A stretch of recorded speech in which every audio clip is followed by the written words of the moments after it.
Hello everyone. तो कैसे हो आप सब? आई होप कि आप सभी लोग बहुत अच्छे होंगे। और आज की इस वीडियो में हम लोग स्टार्ट कर रहे हैं नया लेसन एरे का।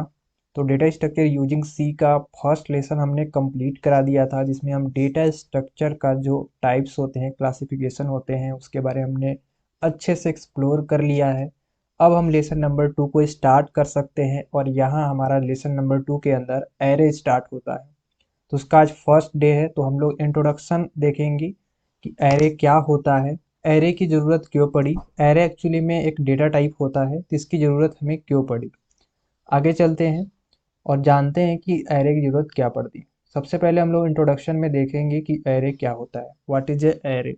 सबसे पहले यहाँ पे हम एक चीज़ों के बारे में बात करेंगे कि एरे जो है हमारा क्यों यहाँ पे आने की ज़रूरत पड़ी। अब जैसे कि एरे एक क्या है, डेटा टाइप है। आप जब हम डेटा टाइप पढ़ा रहे थे तो आपको याद होगा कि हमने दो टाइप के डेटा टाइप के बारे में बात किया था, एक प्रिमिटिव डेटा टाइप और एक हमने बताए थे नॉन प्रिमिटिव। तो हमने प्रिमिटिव डेटा टाइप के बारे में बात कर लिए थे, जो कि इंट, फ्लोट, करेक्टर, स्ट्रिंग, इस तरह के जो डेटा टाइप थे वो प्रिमिटिव के अंदर आ रहे थे, जो हमारे बेसिक डेटा टाइप थे। अब हमारे जो नॉन प्रिमिटिव है वो थोड़ा सा एडवांस टाइप के डेटा टाइप है, जिसमें कि हम उसमें सिंगल वैल्यू को स्टोर कर पा रहे थे। अगर हम जैसे कि किसी भी स्टूडेंट का, अगर हम उसकी एज को अगर स्टोर कराना चाहें तो हम लिखते थे इंट, डेटा टाइप हमारा इंटीजर टाइप का, यहाँ पे लिख देते एज और इक्वल टू हमारा हो गया, मान लेते उसकी उम्र 28 है। तो ये हमारा स्टोर हो जाता था। मैंने एक स्टूडेंट का एज अगर हमें स्टोर कराना था, कुछ इस तरह से हम करा सकते थे। अब बात यहाँ पे ये हुआ कि अगर उस स्टूडेंट का, जो हमारे पास स्टूडेंट की एज 28 है, उस स्टूडेंट के स्कूल के पास मान लीजिए कि स्कूल में, कॉलेज के अंदर उसके 5 सब्जेक्ट हैं। इवन कोई भी मान सकते हैं, जैसे हिंदी हो गई, इंग्लिश हो गई, ठीक है, मैथ हो गया। इस तरह से कर सकते हैं कि इस तरह से हमारे पास 5 सब्जेक्ट हैं। अब इन पांचों सब्जेक्ट के, अगर हमें इनकी डेटा को हमें स्टोर कराने हैं, क्योंकि अलग अलग टाइप के नंबर आएंगे। अगर हिंदी में उसका 80 आता है तो इंग्लिश में हो सकता है उसका 70 आए, और मैथ में हो सकता है कि 75 आए, तो कुछ भी नंबर आ सकते हैं। तो इसके लिए हमें क्या करना था कि अगर हम चाहे तो यहाँ पे हम अलग अलग डेटा को स्टोर कर सकते हैं। मतलब कैसे? सिंपल जो डेटा टाइप थे हमारा इंटीजर टाइप का था, तो हम कर सकते थे इंट, और हिंदी के लिए h इक्वल टू 80। चलो भैया, कर दिया हमने। इसके बाद इंग्लिश के लिए हमने कर दिए 70। ओके। इसके बाद हम मैथ के लिए कर दिए 75। ये तो हम जब स्कूल के अंदर थे तो हमारे 4-5 सब्जेक्ट थे, तो हम इतनी डेटा को स्टोर कर पा रहे थे। अब हम कॉलेज के अंदर जब चले जाते हैं तो वहाँ काफ़ी सारे हमें बुक्स पढ़ने होते हैं, तो हमारे पास काफ़ी सारे डेटा कलेक्ट करने पड़ते हैं। मतलब कि अगर हमें 3 नहीं, 5 नहीं, 10 नहीं, अगर हमें 70, 80 या 100 डेटा टाइप को हमको स्टोर करना है, डेटा को स्टोर करना है, तो उसके लिए क्या हम हर बार वही लिखेंगे? तो बिल्कुल नहीं। इंटीजर टाइप का ही डेटा लेंगे? तो बिल्कुल नहीं। अब क्यों नहीं? क्योंकि अगर हम उस तरह से ले जाएंगे तो हमारी जो कोड होगी वो बहुत लेंदी हो जाएगी, बहुत बड़ा हो जाएगा। तो इसी को सलूशन देने के लिए हम एक नॉन प्रिमिटिव डेटा टाइप लेकर आते हैं, जो कि लीनियर में होता है। अब एरे हमारा जो एक्चुअली में होता है वो होता है लीनियर डेटा टाइप। तो लीनियर के अंदर हमारा एरे आता है, और ये डेटा टाइप क्या करता है कि अगर हमें कुछ, जैसे कि डेटा को यहाँ पे स्टोर कराने हैं, जैसे मान लेते हैं कि इंट टाइप एरे है। अब एरे काम क्या करता है कि बहुत सारे जो डेटा हैं, जैसे ये जो डेटा है, मान लेते हैं ये 3 ही डेटा ले लेते हैं। अब इन 3 डेटा को स्टोर कराने के लिए हमें कुछ इस तरह के एक सिंगल डेटा टाइप मिलता है, जिसके अंदर मेमोरी के अंदर, मतलब कुछ इस तरह से मेमोरी होती है जिसके अंदर हम एक एक डेटा स्टोर करा पाते हैं। ठीक है, इस तरह से हम स्टोर करा पाते हैं। अगर हमें इसी तरह के अगर बहुत सारे डेटा को एक्सेस करने हैं तो उसके लिए हम और बॉक्स बना सकते हैं, जो कि लीनियर रूप से होंगे। अब एरे के भी कुछ इसमें टाइप्स होते हैं, जिसको आगे हम लोग पढ़ेंगे, 1D एरे, 2D एरे और मल्टी डायमेंशनल एरे के बारे में। बट अभी इंट्रोडक्शन में इतना समझेंगे कि हमारा जो डेटा टाइप था, जो simple data type, primitive data type हमने पढ़े थे, उसमें हम सिंगल वैल्यू को, मतलब एक कोई अगर हमारे पास डेटा है उसको स्टोर कर पा रहे थे, कि बहुत सारे अगर हमारे पास डेटा है तो उनको स्टोर कराने के लिए हमें एरे की ज़रूरत पड़ी। अब यहाँ पे जैसे कि आपको एग्जांपल में अब दिखा दूँ थोड़ा सा, कि यहाँ पे इंटीजर टाइप का V1 जिसमें कि 10 वैल्यू स्टोर है, फिर यहाँ पे इंटीजर टाइप का डेटा टाइप दिया है V2। इस तरह के डेटा को अगर हमें इंट करके, इस तरह के जो सिंपल जो हमारे प्रिमिटिव डेटा टाइप है उनको स्टोर कराने हैं तो हम इंट नाम से ले सकते हैं। लेकिन इन्हीं डेटा को अगर हमें एरे के रूप में स्टोर कराने हैं तो कुछ इस तरह से हम लोग बॉक्स के अंदर स्टोर कराते हैं और अपना एरे को जो है लिखते हैं। अब ये जब अभी एरे का हम आगे पढ़ेंगे डिफिनेशन, इसके बाद वहाँ पे आपको अच्छे से और क्लियर होगी। अभी बस इतना समझना है कि हमें एक एक डेटा को स्टोर न करने के वजह से हम यहाँ पे जितने भी डेटा है उसको एक ही में कलेक्ट करने के लिए एरे का यूज किए हैं। एक चीज़ तो ये कंफर्म हो गई। अब एक चीज़ और यहाँ पे आप सभी लोग को याद रखनी है, वो याद रखनी है कि हम जब कभी भी अपने एरे को इंडेक्सिंग करते हैं, इंडेक्सिंग का मतलब क्या होता है कि जब हम उसको काउंट करते हैं, जैसे कि यहाँ पे 10 दिया है, फिर 20 दिया है, 30 दिया है, 40 दिया है, 50 दिया है। इसको जब भी हम काउंट करेंगे तो हम जीरो से काउंट करेंगे। ये जो हमारा वैल्यू होता है ये जीरो से स्टार्ट होता है, 0 1 2 3 4। इस तरह से हम काउंट करते हैं और जब कभी भी हमें एक्सेस करना होगा तो ऐसे ही हम एक्सेस करेंगे मेमोरी के अंदर। अब ये ब्रैकेट के अंदर आगे भी बताएंगे कि ब्रैकेट के अंदर कैसे होता है। ये 0 1 2 इस तरह से हमारे एरे जो है स्टोर होंगे, और जो मेमोरी के अंदर जो रिजल्ट हमें एक्सेस करने हैं, जो डेटा एक्सेस करने हैं, आसानी से हम कर सकते हैं। इस तरह से वो सारे के सारे स्टोर रहेंगे। तो इंडेक्सिंग हम कहाँ से करते हैं? जीरो से इंडेक्सिंग करते हैं। सी हो या फिर हमारे पास सी प्लस प्लस हो या फिर जावा हो, ये जो हमारे कंपाइलर वाले प्रोग्रामिंग होते हैं इन दोनों में हम लोग जीरो से इंडेक्सिंग करते हैं। और बहुत सारे लैंग्वेज होते हैं जहाँ पे कि वन से इंडेक्सिंग करते हैं, मतलब उसको काउंटिंग करते हैं। बट हम लोग यहाँ पे जीरो से इंडेक्सिंग करेंगे। अब मेमोरी के अंदर जो फर्स्ट यहाँ पे आपको दिख रहा है तो इस साइड को हम लोग बोलते हैं फर्स्ट एलिमेंट बोल सकते हैं, मतलब हमारा पहला एलिमेंट होता है, फर्स्ट एलिमेंट बोल सकते हैं। और इस साइड का जो होता है लास्ट में, इधर हम लोग बोलते हैं एंडिंग, यानी हम इसको लास्ट एलिमेंट भी बोलते हैं। अब सभी लोग को कन्फ्यूजन ये नहीं रहेगा कि हमारा इस तरह से इस साइड में फर्स्ट होता है, इस साइड में कभी भी हमारा फर्स्ट नहीं होगा। हमारा फर्स्ट होगा इस साइड में, ये वाला जो साइड होगा, मैंने जो 10 यहाँ पे लिखा है ये हमारा फर्स्ट होगा, और लास्ट हमारा यहाँ पे जो 50 है मतलब इधर से हमारा लास्ट होगा। तो इसको हम लोग बोलेंगे ये हमारा लास्ट एलिमेंट होता है, ये हमारा फर्स्ट एलिमेंट होता है। और हमारा जो नीचे का ये भाग है यहाँ पे देखो इंडेक्सिंग का, ये हमारा जीरो से स्टार्ट होता है, ठीक है। और यहाँ पे आपको दिख रहा होगा कि ये हमारा फर्स्ट एलिमेंट होता है और ये हमारा लास्ट एलिमेंट होता है। तो एरे को हम क्यों यूज करते हैं ये आपने समझ लिया। हमें एरे के अंदर मल्टीपल वैल्यू को स्टोर करने होते हैं, इसलिए हम एरे का यूज करते हैं। अगर हमें सिंगल वैल्यू को स्टोर करना है तो हम प्रिमिटिव डेटा टाइप कोई भी उठा लिए, उसको हम इंटीजर टाइप का है तो इंट लिखेंगे। अगर हमारे पास फ्लोट टाइप का डेटा है तो फ्लोट लिखेंगे। अगर हमारे पास करेक्टर टाइप का डेटा है तो करेक्टर लिखेंगे, और हम सिंगल डेटा टाइप को स्टोर कर लेंगे। लेकिन अगर हमें मल्टीपल टाइम का यानी मल्टीपल वेरिएबल बनाने हैं, मल्टीपल डेटा स्टोर करने हैं, तो हम क्या करेंगे, उसके लिए हम यूज करेंगे एरे का। और एरे क्या है? एरे एक नॉन प्रिमिटिव डेटा स्ट्रक्चर है, एंड साथ ही साथ हमारा एक लीनियर है। हमने पिछले क्लास में डेटा स्ट्रक्चर जब पढ़ा था तो उसमें बहुत विस्तार से आप सभी लोग को समझाया था। आई होप कि आप सभी लोग को याद होगा। अगर नहीं याद होगा तो थोड़ा सा मैं फिर से एक बार याद दिला देता हूँ, जिससे कि आप लोग को कोई भी प्रॉब्लम ना हो, ठीक है। ये आपको एग्जाम के अंदर पूछ लिए जाते हैं तो आपको याद करके ज़रूर रखने पड़ेंगे, ठीक है। अब जैसे हमने डेटा टाइप में वहाँ पे बताया था कि एक प्रिमिटिव होते हैं, एक सेकेंड थोड़ा सा रुक जाना। हमने यहाँ पे बताए थे आपको कि प्रिमिटिव होते हैं, ठीक है, और प्रिमिटिव और नॉन प्रिमिटिव होते हैं।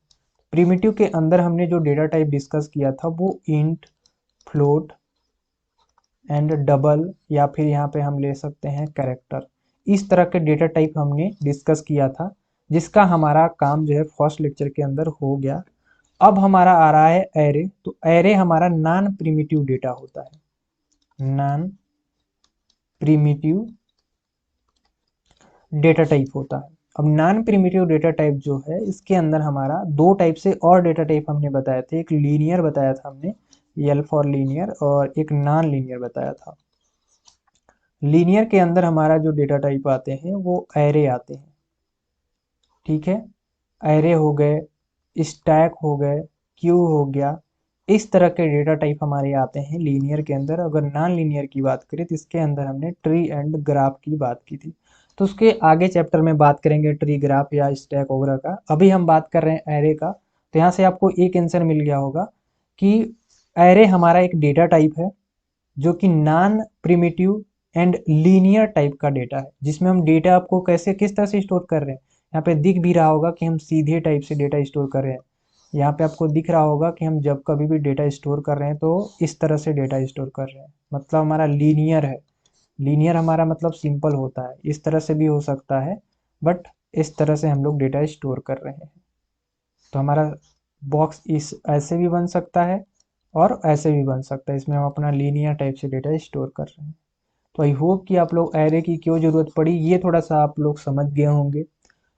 कॉलेज के अंदर हमें कम चीज़ों को, डेटा को स्टोर कराने के लिए हम प्रिमिटिव टाइप के डेटा को स्टोर कर सकते हैं, लेकिन अगर हमें काफ़ी सारे मल्टीपल डेटा स्टोर कराने हैं तो उसके लिए एरे की ज़रूरत पड़ती है। अब हम थोड़ा सा डिफिनेशन देखेंगे एरे की कि क्या होती है, जिससे कि आप लोग को और अच्छे से समझ में आ जाए। अब देखते हैं यहाँ पे, what is a array. Array are use to store multiple value. Array का हम यूज तब करते हैं जब हमें मल्टीपल वैल्यू को स्टोर करना होता है in a single variable. Single variable में मतलब एक वेरिएबल के अंदर अगर हमें मल्टीपल वैल्यू को स्टोर करने हैं तो उसके लिए हम यूज करते हैं एरे को, और वो यही चीज़ हम बता रहे हैं। अब पिछले क्लास में याद होगा कि हमारा जैसे कि इंट हो गया, इंट हमारा एक डेटा टाइप होता है। अब इसके अंदर अगर हमें कोई नाम देना है तो एरे का यहाँ पे कोई भी नाम दे सकते हैं, जैसे एरे 1 लिख दिया हमने। अब ये एक ब्रैकेट लगता है, ठीक है। ये जो ब्रैकेट लगता है ये दर्शाता है यहाँ पे कि ये हमारे एरे के अंदर है। अब इसके अंदर हमें चाहे जितनी भी डेटा स्टोर कराना पड़े, इसके अंदर हम अपनी साइज को बताते हैं, अपने मन से साइज को डिसाइड करते हैं, ठीक है। तो जितना साइज हम देना चाहे एरे के अंदर दे सकते हैं। यहाँ पे जो वैल्यू है 25, 50, 75 एंड 100। तो यहाँ पे देख सकते हो कि हमारा 1 2 3 4 यहाँ पे चार डेटा है, और इस चारों डेटा को हम एक सिंगल एरे 1 के नाम से, जो हमारा वेरिएबल है, सिंगल वेरिएबल के अंदर, ठीक है, मल्टीपल वैल्यू को हम स्टोर कर पाए। यहाँ पे दिख रहा होगा कि ये हमारा डेटा टाइप है। इस डेटा टाइप का यूज करके हमने एरे का यूज करके यहाँ पे हमारा जो सिंगल हमारा यहाँ पे वेरिएबल है, इस वेरिएबल के अंदर मल्टीपल वैल्यू को हमने स्टोर करा पाया। अगर यही काम हमें प्रिमिटिव डेटा टाइप के साथ करना पड़ता तो हमें 1 2 3 4 मैंने 4 वेरिएबल बनाने पड़ते। अब इसके लिए जैसे कि int a is equal to 25, int b is equal to 50, int c is equal to 75 और int d is equal to हमारा क्या हो जाता है 100। देखे, हमने इतना बड़ा 4 लाइन का कोड लिखा तब जाके हमारा डेटा स्टोर हो पाया प्रिमिटिव में। किसमें? प्रिमिटिव में। लेकिन अगर हम नॉन प्रिमिटिव की बात करें तो सिंगल, यहाँ पे देख सकते हैं कि सिंगल हम लोग वेरिएबल के अंदर अपने डेटा को स्टोर करा पा रहे हैं मल्टीपल वैल्यू को। तो आई होप कि आप लोग को समझ में आ गया होगा, और इसका आंसर भी आप अपने मन से लिख सकते हैं कि हम एरे का तब यूज करते हैं, और कुछ इस तरह से एग्जांपल भी लिख सकते हैं। Array are use to store multiple value in a single variable. Array का तब हम यूज करते हैं जब हमें वेरिएबल सिंगल वेरिएबल के अंदर मल्टीपल वैल्यू को स्टोर करना होता है। Instead of declaring separate variable for each value to create an array, define the data type। पहले हम डेटा टाइप को डिफाइन करते हैं। इंटीजर टाइप का हो सकता है, जैसे कि ये जो हमारा डेटा है वो तो बताना पड़ेगा ना कि किस टाइप का है, कि इंटीजर टाइप का है, फ्लोट टाइप का है, कि करेक्टर टाइप का है। क्योंकि अगर हमें फ्लोट चाहिए तो हम वहाँ पे फ्लोट सिंपल सा लिख देंगे। अब ये भी थोड़ा सा हम लोग समझेंगे, ठीक है, बहुत ही ज़रूरी है समझना। अगर आप नहीं समझ पाओगे तो आप एरे के बारे में नहीं लिख पाओगे, तो समझना बहुत ज़रूरी है। जैसे यहाँ पे ये भी कहा जा रहा है कि सबसे पहले हम डेटा टाइप डिफाइन करते हैं कि किस टाइप की हमारी वैल्यू है। अगर फ्लोट टाइप की है तो यहाँ पे हम लिखेंगे फ्लोट। इसके बाद फिर हम कुछ भी नाम यहाँ पे एरे का दे सकते हैं, ऐसा नहीं है कि कुछ लिखा लिखा हुआ पहले से है। यहाँ पे हमने दे दिया एरे 2, 3, जो भी देना चाहे दे सकते हैं, अपने मन से है। इसके बाद यहाँ पे एक बॉक्स बनाएंगे, ये ब्रैकेट बनाएंगे, ठीक है। इसके बाद फिर यहाँ पे फ्लोट की जो वैल्यू होती है उसको स्टोर करेंगे। 2.5, 6.7, इस तरह के जो नंबर हैं उनको हम स्टोर करा पाएंगे करेंगे, ठीक है। तब हमारा ये जो है डेटा टाइप फ्लोट टाइप का हो जाएगा। इंटीजर के लिए हमने बताया कि इंटीजर के लिए यहाँ पे हमने एरे 1 बनाया था, जिसमें हम इंटीजर टाइप के डेटा को स्टोर कर पा रहे थे। तो हमें पहले डिफाइन करना होता है डेटा टाइप, चाहे वो इंट टाइप का हो, फ्लोट टाइप का हो, करेक्टर टाइप का। अगर करेक्टर टाइप का है तो CHAR लिखेंगे, फिर एरे 3 लिखेंगे, जो लिखना चाहे लिख सकते हैं यहाँ पे नाम। और यहाँ पे फिर हम कुछ भी ABCD जो लिखना चाहे वो लिख सकते हैं। हम अपना इस तरह के डेटा यहाँ पे स्टोर कर पा रहे हैं। तो आई होप कि थोड़ा थोड़ा आप समझ रहे होंगे कि एरे का यूज हम तब करते हैं जब हमें बहुत सारे डेटा को एक ही हमारे वेरिएबल के अंदर स्टोर करने होते हैं, ठीक है। अब यहाँ पे एक चीज़ और हमने बताया कि सबसे पहले हमें डेटा टाइप डिफाइन करना होता है। अब डेटा टाइप कुछ भी हो सकता है। अब इसी को हम प्रिमिटिव के अंदर भी बताया कि प्रिमिटिव के अंदर अगर करना होगा तो हमें अलग अलग सारे चीज़ बनाने पड़ेंगे।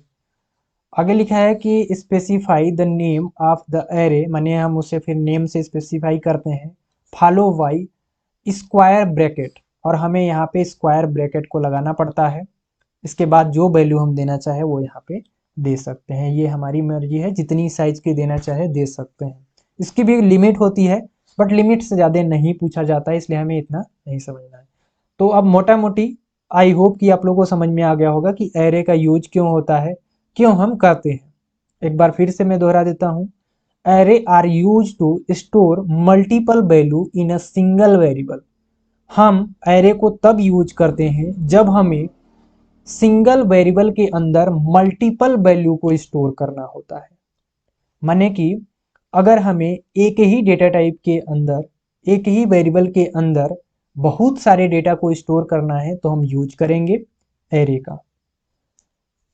और अगर हमें इसको सेपरेट करना है जिस डेटा से, जैसे कि अगर वो इंटीजर टाइप का है तो इंट लिखेंगे, फ्लोट टाइप का है तो फ्लोट लिखेंगे, करेक्टर टाइप का है तो करेक्टर लिखेंगे। इसके बाद फिर हम अपना एरे का जो नाम होता है उसको देंगे। इसके बाद हम स्क्वायर ब्रैकेट से इसको क्लोज करते हैं, मतलब स्क्वायर ब्रैकेट से इसको फॉलो करते हैं। स्क्वायर ब्रैकेट इसके बाद लगाते हैं, इक्वल टू हम अपना जो भी डेटा होता है उसको यहाँ पे देते हैं। तो आपको बस इतना फर्स्ट लाइन याद रखना है कि array are use to store multiple value in a single variable, ठीक है। आई होप कि एरे क्या होता है इंट्रोडक्शन में इतना काफ़ी है। आई होप कि समझ रहे होंगे, और हमने शुरू में भी काफ़ी सारी चीज़ें बताया, समझाया आपको फिगर के द्वारा भी कि हमें मल्टीपल वैल्यू को अगर स्टोर करने होते हैं तो हम इसका यूज कर लेते हैं, ठीक है। अब बात करेंगे टाइप ऑफ एरे की। आज हम टाइप ऑफ एरे का पूरा डिफिनेशन नहीं बताने वाले, हम सिर्फ अभी बात करेंगे कि कितने टाइप्स के होते हैं। आज इंट्रोडक्शन है इसलिए इंट्रोडक्शन ही रहेगा। नेक्स्ट क्लास में हम लोग टाइप ऑफ एरे की बात करेंगे, क्योंकि इसके डिफिनेशन भी होते हैं और डिफिनेशन का समझाने का भी काफ़ी टाइम लगता है, तो उसका नेक्स्ट वीडियो आएगी। आज का ये लास्ट टॉपिक है कि टाइप ऑफ एरे। इसके अंदर हम थोड़ी चीज़ें डिस्कस करेंगे जिससे कि आपको कल जब पढ़ाएंगे तो अच्छे से समझ में आएगा, और आप अगर इसके पढ़ कर आएंगे तो और अच्छे से समझ में आ जाएगा, ठीक है।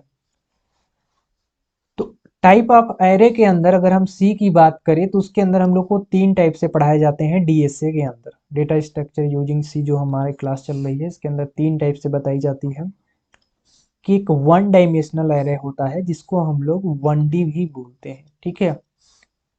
2D डायमेंशनल होता है जिसको हम लोग शॉर्टकट में 2D डायमेंशनल बोलते हैं। तो 2 डायमेंशनल एरे होते हैं। एक मल्टी डायमेंशनल एरे होता है, इसको हम लोग 3D भी बोलते हैं, माने मल्टीपल डायमेंशनल एरे बोल सकते हैं या 3D बोल सकते हैं। जैसे दो या दो से अधिक हो जाता है ना कोई नंबर, तो उसको मल्टीपल डायमेंशनल एरे बोलते हैं। अब यहाँ पे अगर हम वन डायमेंशनल एरे की बात करें तो इसके अंदर एक सिंगल हमारा एरे क्रिएट होगा जिसके अंदर हम डेटा को स्टोर करेंगे। 2 डायमेंशनल के अंदर दो यहाँ पे हमारे सबस्क्रिप्ट बनते हैं जिसके अंदर हम सब सबस्क्रिप्ट बनते हैं जिसके अंदर हम डेटा को स्टोर कराते हैं, और मल्टी में 2 से अधिक का यूज होता है। अब उसको एग्जांपल से हम कल समझाएंगे, आज बस इतना ही समझ लो कि टाइप ऑफ एरे के अंदर हमें 3 टाइप से पढ़ने हैं, 1D एरे, 2D एरे और मल्टी डायमेंशनल एरे, जिसको हम लोग 1D 2D 3D के नाम से भी जानते हैं। एक बार फिर से हम रिहर्सल करा देते हैं कि हम एरे क्यों पढ़ रहे हैं और क्यों नहीं पढ़ रहे हैं। हमारे पास मल्टीपल यहाँ पे वैल्यू है, जैसे कि 5 है, 6 है, 7 है, 8 है। हमें इसको इंडेक्सिंग करने के लिए 0 से स्टार्ट करना होता है, 0 1 2 3। इंडेक्सिंग करने के लिए 0 1 2 3 माने हम 0 से स्टार्ट करते हैं। इसको हम स्टार्टिंग पॉइंट बोलते हैं, इस साइड को क्या बोलते हैं, स्टार्टिंग एलिमेंट। और इस साइड का जो हमारा होता है इसको बोलते हैं हम लोग लास्ट या एंड एलिमेंट, ठीक है, लास्ट या एंड एलिमेंट। और 0 1 2 3 जो है हमारा, ये एक्चुअली में हमारा इंडेक्सिंग हो रहा है। किसी को जैसे गिनना होता है ना कि ये कितना नंबर है, तो उसी को बोलते हैं इंडेक्सिंग। तो इंडेक्सिंग करने के लिए हम 0 1 2 3 से इसको काउंट करते हैं, क्योंकि जब कभी हम प्रोग्राम करेंगे तो इस तरह से हम डेटा को सर्च करते हैं। और ये जो हमारा बॉक्स के अंदर है ना, ये हमारा एक्चुअली में डेटा कहलाता है कि ये हमारा एक डेटा है। मेमोरी के अंदर कुछ इस तरह से हमारा डेटा स्टोर हो रहा है, ठीक है। तो एरे के अंदर हमने क्या बताया कि हमें अगर कोई भी डेटा को स्टोर करने हैं तो उसके लिए हमें कोई सबसे पहले डेटा टाइप लिखना पड़ेगा, चाहे वो इंटीजर टाइप का हो सकता है, फ्लोट टाइप का हो सकता है, या वो करेक्टर टाइप का हो सकता है। अब इंटीजर के बाद फिर हमें नाम देना पड़ता है कि किस कौन क्या नाम है उस एरे का। तो हम लिख देते हैं कि भैया इसका नाम एरे 1 है, इसका नाम एरे 2 है, इसका नाम एरे 3 है। अब आप ये कहोगे कि सर बार बार आप 1 2 3 लिख रहे हो, आप उल्टा क्यों नहीं लिख देते। चलो भैया हम उल्टा लिख देते हैं यहाँ पे। तो हम इसको कर देते हैं 3 2 1। हम ऐसे भी लिख सकते हैं, हमें नाम यहाँ पे लिखना है, कुछ भी नाम यहाँ पे बदल के लिख सकते हैं। इसके बाद फिर हमें एक स्क्वायर ब्रैकेट लगाना पड़ता है, ठीक है। अब इस स्क्वायर ब्रैकेट से अगर हमें इस तरह के स्क्वायर ब्रैकेट लगा है तो ये 1 डायमेंशनल एरे के अंदर आते हैं। इसके बाद फिर हम अपना करली ब्रैकेट के अंदर अपनी डेटा को स्टोर करेंगे, जो भी हमारे पास डेटा होंगे, ठीक है। 2D के अंदर अभी आप लोग पढ़ेंगे कि 2D एरे के अंदर 2 बॉक्स आएंगे, ठीक है। तो इसके बाद फिर हम अपनी डेटा को स्टोर कराते हैं कुछ इस तरह से 2D एरे के अंदर। वो अभी आगे पढ़ोगे जब टाइप ऑफ एरे पढ़ोगे, ठीक है। अभी बता देंगे तो आपका दिमाग हैक करने लगेगा। तो यहाँ पे हमने क्या किया कि अब ये जो हमने एरे बना दिए इसके अंदर हम चाहे जितने भी वैल्यू स्टोर कराना चाहे, डेटा स्टोर कराना चाहे, ये सारी जो डेटा है इसको हम यहाँ पे स्टोर कर सकते हैं। तो इंट्रोडक्शन आपने एरे का समझ लिया होगा। आज के लिए बस इतना ही था। वीडियो पसंद आए एक लाइक कर दीजिएगा। आप सभी के लिए काफ़ी मेहनत होती है, वीडियो पे बनती है, एडिटिंग होती है, तब आपको आती है, और सिंगल हम हैं, सिंगल आपके लिए इतना करते हैं, तो एक लाइक कर दीजिएगा। चैनल पे नए हो तो सब्सक्राइब कर लीजिएगा। मिलेंगे नेक्स्ट वीडियो में, तब तक के लिए जय हिंद।